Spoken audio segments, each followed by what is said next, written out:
Virginia here with Jenny Lee Gems. I've been snowed in for a few days, so I've been learning some new stitches. And I thought I'd pass the information along. So earlier today, I started this little basket so I could learn the figure 8 Navajo stitch. So you will see that down here. These two rows. Down in here is the Navajo stitch, also known as the figure 8. That's on another video. I then learned the lazy squaw stitch or lazy stitch, and that is what you see here connecting. So anywhere you see these threads coming across the top, that's basically short stitches and one long stitch. So in this little basket, I used 5 short stitches, 1 long stitch to attach it. On this side is the authentic lazy squaw stitch where it goes over the top. Now on this side, I worked with the lazy squaw stitch, but I used the Navajo or figure 8 stitch to attach it to the coil below. So it just gives you a different effect, a different look. So that's just FYI, and I have the videos posted. You can look at those. I'll link them below this video if you want to learn how to do those. You probably have to at least learn how to do the lazy squaw to do the Mariposa stitch, and that's what I'm going to show you next. So this is called the Mariposa or Mariposa, as you say in Spanish, and that means butterfly, which is a beautiful little stitch. So see how you have this knotted effect here? I'm going to show you how to do that. So lazy squaw is you just wrap some short stitches. In this case, I'm doing about 6 or 7 now because the basket has gotten longer or larger, and so the rows have gotten longer. So that's what I need, about 6 or 7, and I'm trying to match up with my markers below, which are my long stitches. So that looks about right. So several short stitches, 1 long stitch, connecting it down with the row below by basically going over the row below. You see how I connected that down below? So now, if you were just going to do the lazy squaw, you go back up and you start wrapping. But we are doing the Mariposa stitch. So we're going to come up to the left side, pull over to the right side, and go down, creating a knot, and then go back up and wrap, just as you normally would. You see that? Wrap as you normally would for the lazy squaw. Now I'm doing a few more stitches, more than I had to do on the bottom because the basket has gotten a little bit longer. So again, I will go down just to follow my pattern. I've been going to the left side of the long stitch on the row below. So right there, left side of that white stitch from the row below. There we go. Come up to the left in the center of that stitch and then back down to the right, and you're knotting it. You see how that's done? So I feel really good about learning this Mariposa stitch because I am trying to go up the side of the basket. Little by little, I'm working my way up the side of the basket. And I didn't feel very secure going up with just the lazy stitch, the long stitch and the lazy stitch. See how it's lifting just a little? And it's very beautiful, but I was thinking, is that going to be solid enough to hold the basket together? I'm sure it is because the natives have done it for years, but I just didn't feel comfortable with it. So I was happy to learn this little Mariposa stitch, Mariposa, and it's just the little knot in between. So I'll continue on up here, work my way to the next stitches, and work my way around the top. So just a note, if you're doing an oval or a round basket, these are dampened. I'm working with dampened. And if I have a hard time getting it around that corner, I'll just dampen it and then clip it down for a little bit and leave it for 5 minutes and let it kind of form around the basket.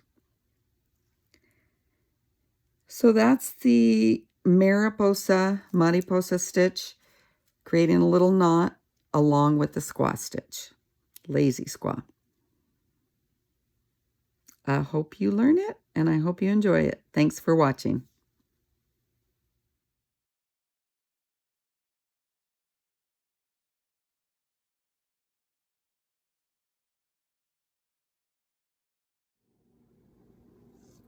Virginia here with Jenny Lee Gems. I am now going to teach you the Samoan stitch. So if you've watched my previous videos, I showed you how to do the lazy squaw stitch. The lazy squaw or the lazy stitch will be used in this stitch as well. So the lazy squaw is basically a wrapped portion, which are the short stitches, and then a long portion, which goes down between the bottom row in a basket. So I am wrapping the short stitch right now. Then here's the long stitch. You go down between the 2 lower rolls. So if you watched the last video, it was the Mariposa stitch or Mariposa butterfly stitch. And we're doing the same thing. We're using the lazy squaw, and we went through the center once and made a knot there, and that made the Mariposa stitch. So with the Samoan stitch, you're going to do the same thing, except you're going to wind around the long stitch 3 times. You can do it 2 times, 1 time. Well, 1 time will be the Mariposa. 2 times, 3 times, 4 times, whatever you think you like the look of. I liked 3, and I like the number 3. So I did 3 on this little basket, and it worked perfectly. So there you go. Here's the Samoan stitch, or they also call it the lace effect. So I'll do one more for you. So you wrap around a sufficient amount of times. In this situation, it is about 5 or 6, I think. We shall see. I just measure when I get close to that last stitch because I'm matching up. I've got a little pattern going here, and I'm just matching up with the bottom. So I kind of hold that over. That looks good. You go down between the coils and complete your long stitch. There's your long stitch with regard to the lazy squaw. So then you come back up around the middle here, just like you did with the Mariposa stitch, but instead of wrapping it around once, you're going to go 2, 3, 4 times, whatever you feel you would like to do. In this case, I am going 3. And it gives it a nice little lacy effect.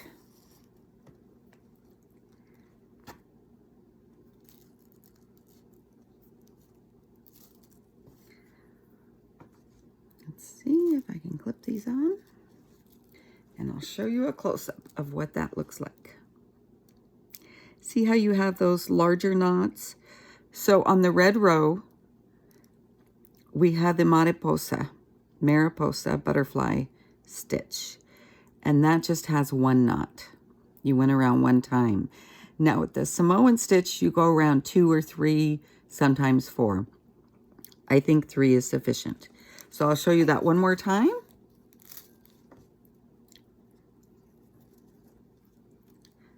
Just wrap around.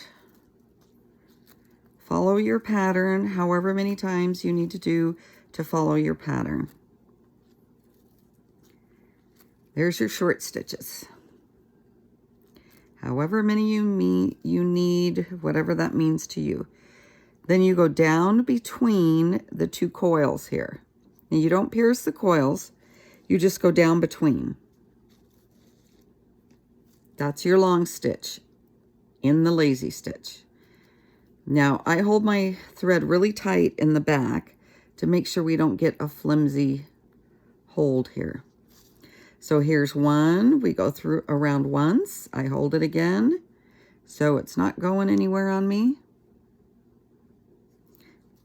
There's two, now it's pretty snug. I'm gonna go back for the third time.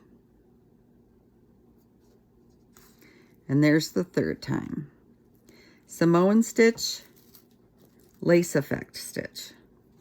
There you go. So it's pretty easy once you get the hang of it. And there's my little basket with all of my stitches. I've made video on all the stitches in this basket. They include the Navajo figure 8, the lazy squaw, also known as the lazy stitch, the Mariposa, Spanish is butterfly for Mariposa, Samoan stitch, which is the lace effect. I got a little tongue-tied there. Okay, and I got all of these stitches out of the book that I showed previously. And if you watch the previous videos, you'll see that I refer to this book quite a bit. Sewing Handicraft for Girls, a graded course for city and rural schools. At any rate, there you go. There's the Samoan stitch. I hope you practice these stitches and use them in a few baskets.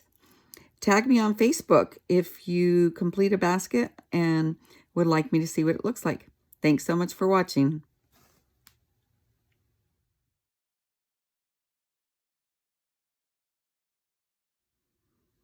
So in case you need it, here's a few more stitches of the Samoan stitch. It combines the lazy squaw, which is just wrapping around several times, whatever number you choose. In this case, I think I'm up to about 6 now to meet up. So here we go. Then you're going to take the long stitch, because that's how the lazy stitch is made. And then you come back between these two coils here where you have the long stitch. And you're going to go around that stitch 3 times. And they also call it the Lacy stitch because it makes it look a little bit lacy.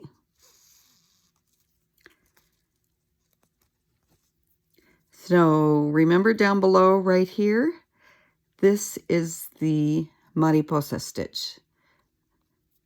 Mariposa. We're going to do that one more time.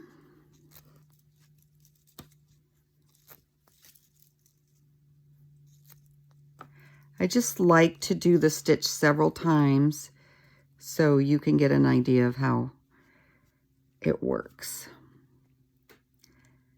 Long stitch down below the 2 coils right there. Then right in the middle of the long stitch, you're going to come through 3 times. 1, now make sure to hold your string tight back there. Make sure you can get in the hole, which is right there. 2, I really try to snug it up. 3,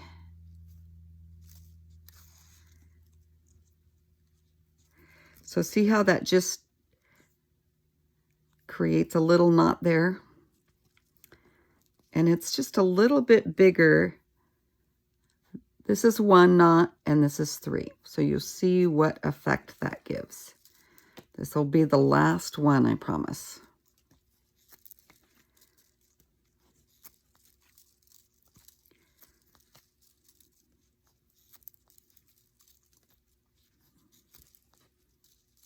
Okay, now we're going to take the long stitch down below between the coils. You don't have to pierce the needles. Come back up, go through the long stitch 3 times.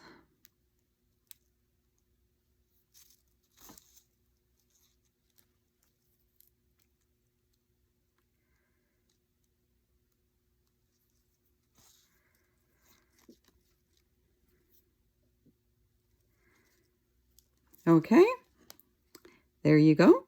That's what it looks like. I hope I got it all on camera. So you have 4 different stitches in this basket. You have the Navajo stitch down below, figure 8. I showed you how to do that on another video. Then you have the lazy squaw, and here's the lazy squaw going over across the top. And then here you have the lazy squaw attaching it with a figure 8 as opposed to the basic over the top. And then with this single little knot in the red, that's the Mariposa or Mariposa. And then with the triple knot here, that's a Samoan or the lace effect. Okay, I hope that all makes sense. Thanks for watching.